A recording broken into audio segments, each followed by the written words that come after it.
Gipakusgan na ang pagpatuman sa mga balaod sa kadagatan ug sa kinaiyahan sa Sulu Province pinaagi sa Bantay Dagat Task Force sa probinsyal nga panggamhanan. Sa gipakusgan nga operasyon, naglaom ang gobyerno nga mas mapahugtan ang seguridad ug mas kuti nilang ipatuman ang mga balaod. Dakong tabang sa pagmentenar sa seguridad ug kamanduan sa tibuok isla sa Sulu ang pagpaaktibo ni Sulu Governor Abdu Sacortan sa Bantay Dagat Task Force alang sa napulog siyam ka mga lungsod sa isla. Kailangan natin sila kasi nga more on waters ang Pilipinas. So by that, maraming mangingisda.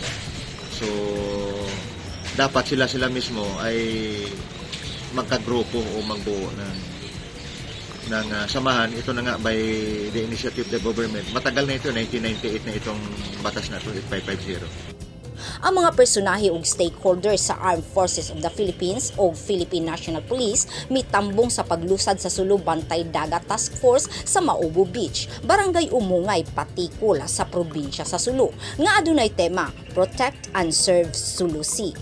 Matud ni Colonel Piad, ang House Bill number 8550 nga gipanday ni adtong 1998 naghatag og gahom sa mga mananagat sa pagporma og task force nga mag-atiman sa ilang kaluwasan samtang sila nagpuyo sa kadagatan pinaagi sa pagpanagat.